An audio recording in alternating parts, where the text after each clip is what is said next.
창세기 강의 107번째 시간으로 역사의 주관자이신 하나님이라는 제목으로 말씀을 보겠습니다. 세상은 하나님 없이 흘러가는 것처럼 보일 때가 많습니다. 또한 소수의 강력한 힘을 가진 사람들이 이 세상 역사를 주관하고 움직이는 것처럼 보일 때도 많이 있습니다. 그렇기 때문에 강력한 힘을 가진 대표적인 사람인 미국 대통령이 누가 될 것인가에 대해서 전 세계 사람들이 관심을 기울이는 이유는요, 그가 힘 있는 사람이기 때문에 그를 통해 이 세상의 역사가 달라질 것이라고 생각하기 때문입니다. 그런데 성경은 그렇게 이야기하고 있지 않습니다. 성경은 하나님이 세상의 주관자가 되시고 세상 역사 또한 하나님이 그의 뜻대로 인도하고 주관하고 계심을 이야기합니다. 그런데 도대체 어떻게 하나님이 이 세상 역사를 주관하고 인도하고 계신 것인가요? 첫 번째로 하나님은 위정자의 마음을 주관하십니다.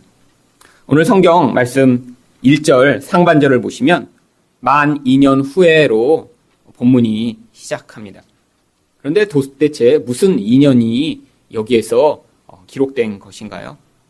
앞에서 감옥에 갇힌 술 맡은 관원장과 떡 굽는 관원장이 꾸었던 꿈을 요셉이 해석하고 그 꿈이 이루어진 다음에 그 다음에 만 2년이 지났다라고 하는 것입니다. 그런데 이렇게 요셉이 꿈을 잘 해석할 수 있는 능력을 가지고 있는데 왜 2년이라는 시간이 더 필요했던 것인가요? 요셉은 꿈을 해석할 수 있는 강력한 그런 능력은 준비되었지만 하나님만을 온전히 의지하고 사람, 눈에 보이는 그 힘을 의존하지 않을 수 있는 그런 영성이 아직 준비가 되어 있지 않았기 때문입니다. 여러분, 사람을 하나님의 뜻대로 잘 섬기기 위해서 필요한 두 가지가 있습니다.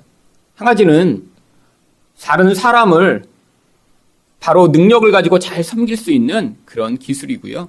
또 하나는 하나님의 뜻대로 하나님만을 의지하고 다른 사람을 섬길 수 있는 그런 영성입니다.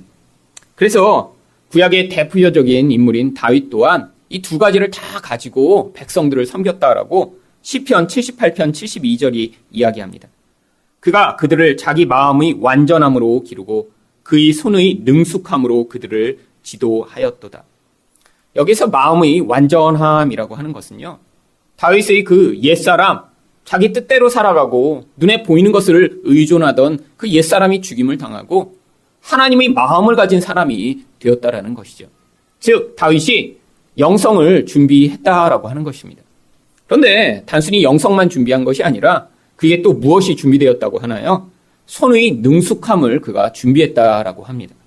손의 능숙함이라는 것은요, 영어로는 skillful hand, 그러니까 어떤 것을 하는데 아주 능력이 있다라는 것이죠.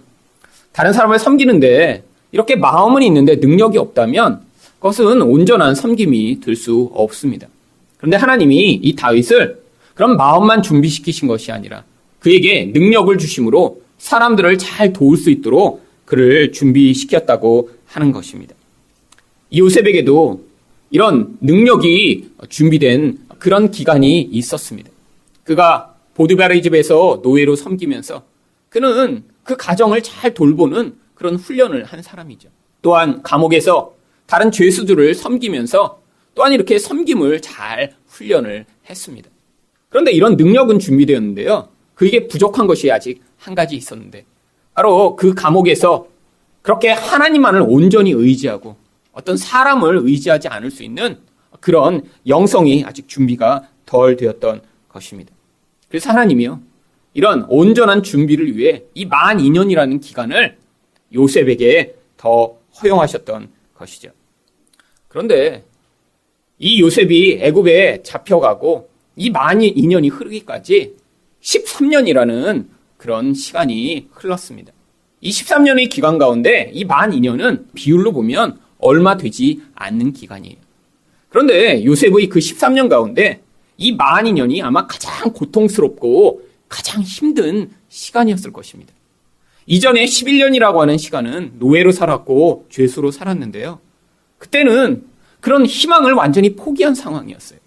그런데 이 만 2년 동안에는 자신이 꿈을 해석한 그 술 맡은 관원장이 정말 자기의 꿈대로 복직해서 왕의 옆에서 왕을 섬기는 일을 하게 되었을 때 계속 매일처럼 아마 기대했을 것입니다. 언제 나한테 연락이 올까? 언제 내 누명을 이 사람이 풀어줄까? 그런데 그 2년의 기간은요, 이 모든 인간에 대한 희망과 소망을 다 포기하는 그런 고통스러운 시간이었을 것입니다.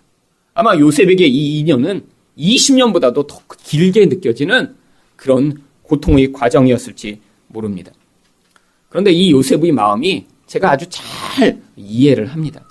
왜냐하면 미국에서 저도 제가 이렇게 능력으로는 잘 준비됐다고 생각을 한 그런 과정이 있었거든요. 열심히 성경을 보고 열심히 기도하면서 이제는 창세기부터 계시록까지 내가 복음으로 잘 설교할 수 있게 이제 준비가 끝났구나.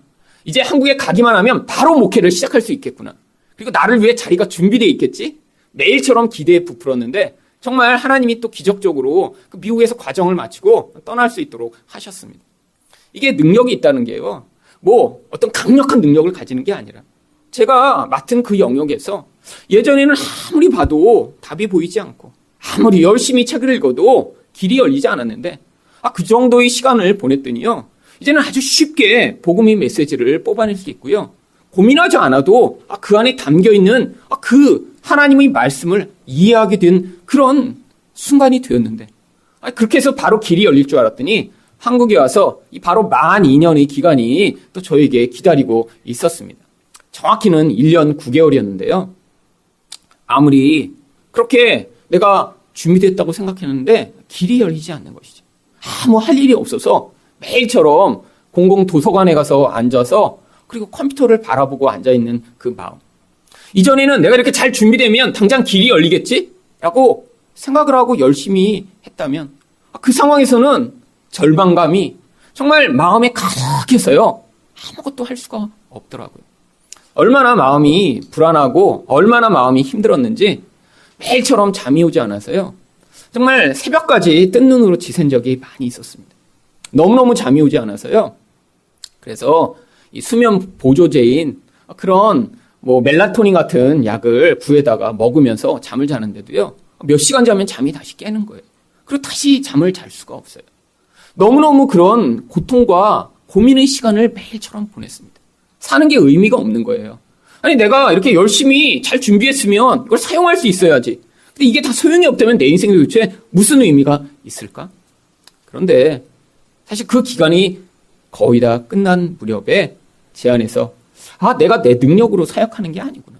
나를 위해서 사역하는 게 아니구나. 내가 아무것도 안 해도 하나님이 나를 기뻐하시고 나를 사랑하신다는 그 은혜 안에서 내가 기뻐하고 살아가야 되는데 내게 다른 소망이 있었구나. 나 자신을 그것을 통해서 인정받고 싶고 나 자신이 의미 있는 사람이라고 그렇게 역임을 받고 싶은 그런 마음이 있었구나라는 사실을 깨닫고 그것을 하나님 앞에 내려놓으니까 하나님이 그렇게 오래 기다리다가 2주 만에 개척하게 하신 것입니다. 여러분 인생 가운데 이렇게 만 2년의 기간이 찾아오는 경우들이 있습니다. 기간적으로는 그것이 2년일 수도 있고요. 아니면 더 긴 기간일 수도 있고요. 아니면 더 짧을 수도 있겠죠. 그런데 인생마다 이런 과정을 통해서 내 능력이 아니라 하나님의 은혜요, 하나님의 인도하심으로만 가능한 그런 온전한 자리로 나아가는 그 마음의 준비 시간, 이것이 반드시 모든 하나님의 백성 가운데 필요하다는 것입니다. 그런데 바로 그 2년이 이제 마치게 되었고요. 그리고 그때 무슨 일이 벌어집니까? 1절 바로 그 다음 부분입니다. 바로가 꿈을 꾼 주. 바로 하나님이 바로의 꿈을 통해 그 인생에 개입해 오신 것이죠. 근데 왜 하필이면 꿈을 통해 하나님이 개입하신 것일까요? 요셉이 바로 그 꿈이라는 영역으로 그가 준비되었기 때문입니다. 꿈은 요셉이 어려서부터 그리고 그 이후에도 계속해서 하나님이 계시의 통로로 주어진 것이었고요. 요셉은 특별한 하나님의 능력으로 남의 꿈을 들으면 바로 해석할 수 있는 그런 놀라운 능력을 가지게 되었습니다. 그런데 하나님이 이 꿈을 통해서 이 요셉에게 주신 그 능력을 발휘할 수 있는 기회를 주시기 위해 특별히 바로에게 꿈으로 개입해 오신 것입니다. 하나님은 이렇게 꿈이라고 하는 어떻게 보면 무의식에서 벌어지는 인간의 가장 깊은 내면의 어떠한 영향력을 통해서 한 사람의 마음에 개입해 오시는 것입니다. 그런데 이렇게 하나님이 바로에게 개입하시는데요. 이 바로는 하나님의 백성이 아니에요. 그럼에도 불구하고 하나님이요, 세상의 위정자의 마음속, 어쩌면 무의식 속에서 그에게 영향을 미치시고 그의 마음을 주관하심으로 말미암아 하나님이 목적하고 계시는 하나님의 계획과 목적을 이루는 도구로 사용하고 계심을 보여주고 있는 것입니다. 그래서 성경은 하나님이 이렇게 세상의 왕들의 마음을 자기 뜻대로 주관하신다라고 설명합니다. 잠언 21장 1절 말씀입니다. 왕의 마음이 여호와의 손에 있음이 마치 봇물과 같아서 그가 임의로 인도하느니라. 이 보라고 하는 것이요, 저수지에 있는 물을 어느 지역에 보내고자 이렇게 만들어 놓은 그런 물길이죠. 그런데 그 물길이요, 어떻게 만드냐에 따라 물은 그 물길을 따라가게 되어 있습니다. 꼬불꼬불하게 볼을 만들어 놓으면요, 물이 꼬불꼬불하게 가는 거고요. 직선으로 만들어 놓으면 직선으로 가겠죠. 그런데 강한 힘을 가진 이 왕과 같은 사람의 마음도요, 우리 하나님이 그 마음의 중심에서 하나님이 목적한 대로 그를 이끌어가고 계시다라는 거예요. 세상 사람들은 힘을 가지면 자기 뜻대로 살 수 있으리라고 생각을 합니다. 그래서 더 높은 자리에 가고자 해요. 우리가 볼 때 미국 대통령 정도의 그런 강력한 권세를 가지면 자기 마음대로 살 수 있겠지? 근데 그렇지 않다라는 거예요. 물론 미국 대통령도요, 자기 마음대로 할 수가 없습니다. 사실 대통령 됐다고 자기 마음대로 하는 그런 시대는 지났죠. 그런 영향력이 아니라 하나님이 그런 하나님 나라를 위해 이런 세상에서 힘 있는 자의 마음 가운데도 그 마음에 개입하셔서 어떤 과정들을 인도하고 계신다는 것입니다. 하나님이 이렇게 역사 가운데 개입해 오시지 않았다면요, 아마 세상의 기독교는 지금처럼 번성하지 못했을 것입니다. 많은 왕들과 많은 악한 자들이 이 마귀의 영향력으로 예수 믿는 사람들을 핍박하고 죽이려고 했는데요, 결국 역사의 과정들을 보면 그 과정을 뛰어넘어 하나님의 백성들이 승리하고 교회가 승리하는 그런 결과가 역사 내내 나타났거든요. 하나님이 이렇게 세상 가운데 개입해 오심으로 하나님의 목적을 이루고 계심을 보여주고 있는 것이죠. 그런데 바로가 무슨 꿈을 꾸었나요? 1절 하반절부터 4절까지 보겠습니다. 자기가 나일 강가에 서 있는데 보니 아름답고 살진 7 암소가 강가에서 올라와 갈밭에서 뜯어먹고 그 뒤에 또 흉하고 파리한 다른 7 암소가 나일 강가에서 올라와 그 소와 함께 나일 강가에 서 있더니 그 흉하고 파리한 소가 그 아름답고 살진 7소를 먹은지라. 어떤 꿈을 꿨는데 너무 강렬한 꿈을 꿔요. 7마리의 소가 아주 잘 튼실하게 풀을 먹고 있는데 아주 흉한 소들이 오더니 그걸 다 잡아먹어버려요. 아주 이상한 꿈이죠. 여러분, 소가 소를 먹을 수 있나요? 근데 꿈에서 그렇게 소가 소를 먹는 것을 보았을 때 얼마나 충격이었을까요? 얼마나 놀랐는지요. 꿈을 꾸다가 번뜩 일어납니다. 근데 다시 잠이 들어요. 그리고 또 어떤 꿈을 꿉니까? 4절부터 7절까지입니다. 바로가 곧 깨었다가 다시 잠이 들어 꿈을 꾸니 한 줄기에 무성하고 충실한 7 이삭이 나오고 그 후에 또 가늘고 동풍에 마른 7 이삭이 나오더니 그 가는 7 이삭이 무성하고 충실한 7 이삭을 삼킨지라. 바로가 깬즉 꿈이라. 꿈이요, 얼마나 또 이상한 꿈을 꾸었는지 또다시 깨어납니다. 근데 이번에는요, 이렇게 아주 튼실한 7 이삭이 있는데 그런 마른 7 이삭이 나타나더니 그걸 다 잡아먹어버려요. 일상에서는 벌어질 수 없는 일이죠. 이 꿈이 얼마나 이상했고 또 얼마나 그 영적으로 그를 고민하게 만들었는지요. 8절 상반절에 보시면 아침에 그의 마음이 번민하였다라고 이야기합니다. 히브리어로 이 구절을 읽으면요, 그의 영혼이 고통했다라고 이야기를 합니다.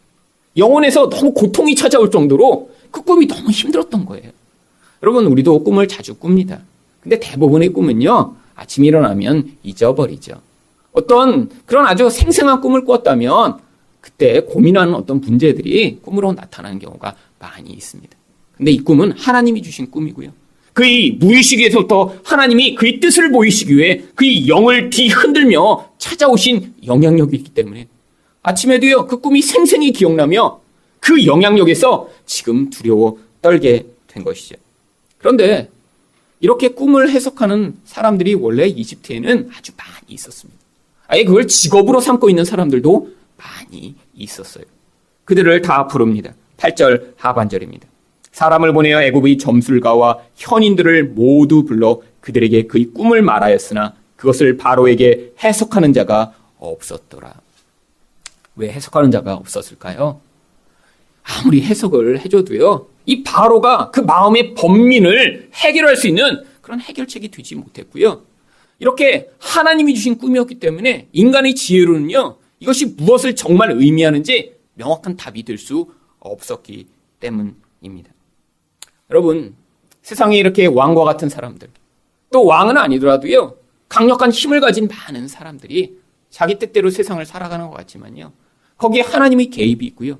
그들이 어떤 결정을 하고 어떤 선택을 할 때 그것이 하나님 백성과 관계되고 있다면요, 거기에서 하나님이 그 모든 과정들을 통해 어떤 하나님이 목적한 것을 이루어나가는 도구로 사용하고 계신 것입니다. 두 번째로 하나님은 역사를 어떻게 주관하시나요? 하나님은 사람의 기억을 주관하심으로 역사를 주관해 나가십니다. 9절부터 13절까지 말씀을 보시면 술 맡은 관원장이 그때 바로에게 이렇게 이야기를 합니다. 술 맡은 관원장이 바로에게 말하여 이르되 내가 오늘 내 죄를 기억하나이다. 바로께서 종들에게 놓아사 나와 떡 굽는 관원장을 친위 대장의 집에 가두셨을 때 나와 그가 하룻밤에 꿈을 꾼즉 각기 뜻이 있는 꿈이라. 그곳에 친위 대장의 종된 히브리 청년이 우리와 함께 있고로 우리가 그에게 말하매 그가 우리 꿈을 풀되 그 꿈대로 각 사람에게 해석하더니 그 해석한 대로 되어 나는 복직하고 그는 매달렸나이다. 아니, 이렇게 놀라운 일이 벌어졌는데 왜 만 2년이 지난 다음에야 내가 오늘 내 죄를 기억한다라고 고백하는 것일까요? 하나님이 그의 기억을 막으셨기 때문이죠. 혹시라도 기억해낼까 봐 하나님이 그의 마음에서 그런 생각이 들지 않도록 눌러놓고 2년 동안 계셨던 것입니다. 하나님이요, 이렇게 인간의 마음을 주관하실 수 있는 분이세요. 세상을 주관해 나가시는데요, 거기에서 필요한 사람들의 기억을 하나님이 어떤 때는 막으시기도 하고요, 어떤 때는 기억나게도 하시고요, 그렇게 사람의 생각과 마음 안에 있는 그 모든 뜻을 하나님이 원하시는 대로 인도해 나가시는 분이 우리 하나님이시라는 것입니다. 마지막으로 하나님은 역사를 어떻게 주관하시나요? 하나님은 성도의 지혜로 세상을 이끌어 가십니다. 14절 말씀입니다. 이에 바로가 사람을 보내어 요셉을 부르매 그들이 급히 그를 옥에서 내놓은지라. 요셉이 곧 수염을 깎고 그의 옷을 갈아입고 바로에게 들어가니. 여기에서 또 요셉이 옥에서 나왔다라고 하는데 이 옥이 앞장에서도 사용된 구덩이라고 한 단어를 또 옥이라고 번역한 것입니다. 이제 요셉이 바로 그 구덩이에서 나올 때가 되었다라는 것이죠. 근데 왜 수염을 깎은 것인가요? 당시에 이집트 사람들은 고위 관리에 올라갈수록 머리와 몸에 있는 모든 털을 미는 그런 습관이 있었습니다. 이제 그냥 종의 신분이 아니라 이제 바로 또 관리들을 만나는 그런 수준으로 격상되었음을 이제 보여주는 것이죠. 근데 여기에서 이 요셉의 스토리에 나오는 중요한 일이 또 반복해요 나타납니다. 바로 옷을 갈아입는 일입니다. 요셉의 인생 가운데 이렇게 옷을 갈아입는 일이 여러 번이 있었어요. 아버지가 입혀주신 채색 옷은 형들에 의해 벗겨지고요, 알몸이 됐어요. 그 다음에 노예의 옷을 입었는데요, 그 노예의 옷은 보디발의 아내에 의해 벗겨져 버리고요, 그 다음엔 죄수의 옷을 입게 되죠. 근데 그 죄수의 옷이요, 이제 마지막으로 바로에 의해 벗겨지고요, 이제 그런 고위 관리처럼 이제 그들과 같은 옷을 입게 되는 이 요셉 모습. 맨 처음에 아버지가 입혀주신 그 채색 옷을 입고 있었으면 아마 집에서 사랑받는 아들로 자랐겠죠. 근데 인생 내내 자기 의지와 관계없이 옷이 홀딱 벗겨지고요, 자기가 입고 싶지 않았던 그런 노예의 옷, 죄수의 옷을 입었더니 하나님이 나중에는 그를 그런 영광스러운 옷으로 입히시고 하나님이 목적하신 자리에 그를 세우는 것입니다. 여러분, 여러분 인생 가운데도 이런 일들이 분명히 벌어질 거예요. 여러분이 입고 싶은 옷이 있어요. 사람들에게 보여주고 싶은 모습이 있어요. 근데 하나님이 어떤 때는 그 옷을 벗게 만드십니다. 내가 사람들에게 보여주고 싶은 그 모습이 아니라 하나님이 내게 새로 입히시는 옷이 있어요. 근데 그 옷이요, 남들 보기에 부끄러울 수 있어요. 나는 이런 옷 입고 싶지 않은데, 나는 노예처럼 보이고 싶지 않은데, 나는 낮은 사람처럼 보이고 싶지 않은데, 나는 이런 죄수의 신분이 되고 싶지 않은데, 그런데 하나님이요, 여러분의 인생 가운데 여러분의 의지와 관계없이 여러분이 입고 있던 그 옷을 벗기시고 하나님이 그 옷을 입히실 때 그 과정을 통해 결국 하나님이 영광의 옷을 입혀주시기를 원하시는 것입니다. 우리에게 궁극적으로 준비된 옷은 바로 예수 그리스도로 말미암는 의의 세마포 옷이에요. 우리는 바로 그 옷을 지금 이 모든 과정을 통해 준비하고 있는 것입니다. 그런데 그렇게 바로 앞에 섰더니 바로가 요셉에게 이렇게 이야기합니다. 15절입니다. 바로가 요셉에게 이르되 내가 한 꿈을 꾸었으나 그것을 해석하는 자가 없더니 들은즉 너는 꿈을 들으면 능히 푼다 하더라. 여러분, 세상이요, 어떤 능력과 힘으로도 해결 못하는 문제가 있는 거예요. 여러분, 바로라고 하면 당시에 얼마나 강력한 권세를 가진 사람이었을까요? 여러분, 당시에 문명이라고 하면 가장 발달된 문명의 가장 강력한 권세를 가진 자인데요, 자기에게 벌어진 이 상황을요, 해결할 능력을 가지고 있지 못한 거예요. 여러분, 하나님 백성에게 이런 기회들이 주어집니다. 세상이요, 그들의 능력, 경험, 역사를 해결하지 못하는 그런 모든 일들이 세상에 얼마나 많은가요? 그때 바로 하나님 백성들이 필요한 거예요. 죄의 문제, 죽음의 문제, 영적 공허의 문제, 관계의 그런 깨어지고 갈등하는 문제들, 여러분, 세상이 아무리 컴퓨터가 발달해도요, 해결할 수 없습니다. 물질적 풍요가 더 많아진다고 해결이 되나요? 아니에요. 오히려 더 공허감이 커지고요, 더 갈등이 커지고요, 더 문제가 더 많아져요. 그래서 물질이 풍요해진 나라일수록 뭐가 발전합니까? 정신과가 많아지고요, 상담자들이 늘어나게 되어 있어요. 왜? 사람들이 해결 못하는 이 영적인 문제와 마음의 문제 때문에 고통하는 사람들이 너무나 많으니까요. 그때 그런 모든 상황에 해결할 수 있는 그런 자리에 서는 사람이 바로 하나님이 세상을 섬길 자로 준비하신 사람인 것입니다. 그때 요셉이 이렇게 이야기합니다. 16절입니다. 요셉이 바로에게 대답하여 이르되 내가 아니라 하나님께서 바로에게 편안한 대답을 하시리이다. 여러분, 세상에 해결 못하는 그 문제를 요셉은 해결할 능력만 있었던 것이 아니라 하나님이 이 모든 것을 하십니다라고 고백하는 그런 영성을 이제 준비하고 있었던 것이죠. 그때 바로가 이야기를 합니다. 24절 하반절입니다. 내가 그 꿈을 점술가에게 말하였으나 그것을 내게 풀이해 주는 자가 없느니라. 세상은 해결하지 못하는 그 모든 상황 가운데 하나님 백성이 그래서 필요한 것이죠. 여러분, 세상이 아무리 컴퓨터가 발전하고 문명이 발달한다고 죄의 문제를 해결할 수 있겠습니까? 세상이 아무리 발전한다고 영생할 수 있다고 주장해도 죽음의 문제를 해결할 수 있겠습니까? 관계 가운데 나타나는 그 고통의 문제를 해결할 수 있겠습니까? 영적으로 중독되어 끊임없이 파괴적인 인생을 살아가는 그런 사람들의 문제를 세상이 해결할 수 있겠습니까? 아니요. 하나님 백성에게만 이 모든 세상의 문제, 더 근원적인 죄의 문제, 어둠의 문제를 해결할 수 있다라는 것이죠. 그래서 요셉이 25절에 이렇게 이야기합니다. 요셉이 바로에게 아뢰되 바로의 꿈은 하나라 하나님이 그가 하실 일을 바로에게 보이심이니라. 요셉은 고민하지 않아요. 왜? 바로 그 일을 위해 준비된 사람이니까요. 그래서 26절부터 31절까지 그 꿈을 이렇게 해석합니다. 7 좋은 암소는 7패요 7 좋은 이삭도 7패니 그 꿈은 하나라. 그 후에 올라온 파리하고 흉한 7소는 7년이요 동풍에 말라 속이 빈 7 이삭도 7패 흉년이니 내가 바로에게 이르기를 하나님이 그가 하실 일을 바로에게 보이신다 함이 이것이라. 온 애굽 땅에 7회 큰 풍년이 있겠고 후에 7회 흉년이 들므로 애굽 땅에 있던 풍년을 다 잊어버리게 되고 이 땅이 그 기근으로 망하리니 후에든 그 흉년이 너무 심함으로 이전 풍년을 이 땅에서 기억하지 못하게 되리이다. 영적으로요, 그 모든 것에 대한 명확한 답을 제시하죠. 앞으로 7년 풍년이 있을 것인데 그 이후에 나타날 이 7년 흉년은 절대로 해결할 수 없는 그런 무서운 흉년이 될 것이라고. 그런데요, 이런 상황에 대한 해석만이 아니라요, 그것을 어떻게 해결할 수 있는지에 대한 명확한 답까지도 그 다음에 제시합니다. 그런데 이 모든 상황이요, 그냥 벌어지는 게 아니라 하나님이 계획 안에서 일어난다고 32절이 이렇게 이야기합니다. 바로께서 꿈을 2번 겹쳐 꾸신 것은 하나님이 이 일을 정하셨음이라 하나님이 속히 행하시리니.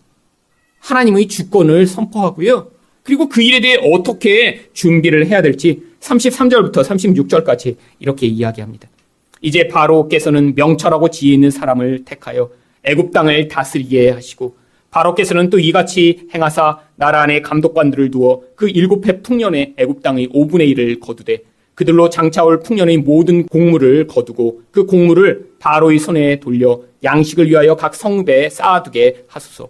이와 같이 그 곡물을 이 땅에 저장하여 애굽 땅에 임할 7해 흉년에 대비하시면 땅이 이 흉년으로 말미암아 망하지 아니하리이다. 여러분, 세상에 당할 이 흉년에 대해 이 요셉은 해결책을 가지고 있었던 것입니다. 여러분, 하나님이요, 저는 이 하늘사랑교회를 이렇게 새롭게 시작하게 하신 이유가 이 세상에 닥칠 그 흉년의 때를 준비하게 하시고자 함이라고 믿습니다. 한국에 5만 개나 되는 교회가 있는데 왜 이곳에 이 교회를 하나님이 또 세우시고자 한 것이죠? 많은 교회들 가운데 복음이 희미해지고 기복주의와 율법주의가 판을 치고 목회자들이 바른 성경의 기반 가운데 말씀을 가르치지 않고요. 성도들도 자기 욕망에 부합하며 자기 감정적 만족을 위해 신앙생활을 하는 그런 영적 흉년의 때가 점점 확산되고 있거든요. 근데 앞으로 상황이 더 좋아질까요? 아닙니다. 여러분, 한국이 이렇게 부유하게 됐는데요. 자살하는 사람은 점점 늘어나서 지금도 매일처럼 하루에 40명이 자살하는 그런 나라가 되었습니다. 여러분, 점점 이제 사람들의 수명이 길어졌어요. 이제는 은퇴하고도 30년, 40년을 살아야 되는 그런 시대가 되었어요. 여러분, 자기가 하던 일을 그만두고 30년, 40년을 그렇게 아무 일도 안 하고 있다고 생각해 보세요. 영적 공허감과 영적 그런 절망감이 얼마나 사람들의 영혼을 사로잡게 될까요? 여러분, 젊은이들은 취업이 되지 않으니까요. 이제 모든 미래에 대한 소망을 포기하고 좌절과 절망과 그리고 이런 쾌락을 추구하는 그런 감각적 만족에 인생을 낭비하는 시대가 되었습니다. 모두 다 지금 불행해지고 있는 거예요. 훨씬 더 잘 살게 되었죠. 훨씬 더 부유하게 되었죠. 근데 영적으로는요, 점점 흉년이 되어가고 있는 거예요. 여러분, 예전에는요, 불편하고 힘들어도 그냥 같이 살았습니다. 근데 이제는요, 마음이 맞지 않으면요, 금방 이혼하는 그런 세대가 되었죠. 그뿐 아닙니다. 젊은이들은요, 불편하고 힘들다고요, 더 이상 결혼을 하지 않는 그런 시대가 되었어요. 여러분, 이게 부요가 가져온 결과예요. 왜 내 쾌락을 내 이기적으로 더 많이 취하겠다라고 하며 그 불편한 과정으로 가지 않는 거예요. 내 수준에 맞는 사람이 눈에 띄지 않으면 그것이 만족될 때까지 결혼하지 않겠다라고 생각하는 그런 마음. 그래서요, 한국에서 가장 30대 처녀가 많은 곳이 강남구입니다. 강남구에는 40%가 넘는 30대 우리 처녀들이 결혼을 하지 못하고 있대요. 왜요? 다른 데보다 더 부유하거든요. 그러니까요, 마땅히 결혼을 해서 그 불편을 감수하고 싶지 않은 거예요. 왜? 나의 이기적 욕망이 이제는 훨씬 더 중요해진 시대가 된 거죠. 여러분, 그런데 이게 문제인 거예요. 여러분, 영적으로 문제인 거고요. 영혼 가운데 공허감이 강력해진 거고요. 그러니까 사람들이 예전보다 더 강력한 쾌락을 찾아 나서고요. 더 많이 자기를 만족시킬 수 있는 그런 기회들을 찾아 나서고요. 끊임없이 그 공허감으로 말미암는 그런 갈등과 분열을 야기하는 그런 세상이 되겠죠. 여러분, 이 흉년의 시대에 이 교회를 향한 하나님의 목적이 있으라고 저는 믿습니다. 이 구덩이 과정을 잘 통과해서 하나님만을 온전히 의존하는 영성을 가지고 그리고 세상을 도울 수 있는 그런 하나님의 능력을 잘 소유할 때 세상 가운데 이런 흉년의 때에 갈 길을 알지 못하는 세상 사람들을 향해 하나님 나라의 이 복음으로 말미암는 생명과 은혜를 전달할 그런 사명을 이 교회를 통해 잘 이루시기를 예수 그리스도 이름으로 축원드립니다.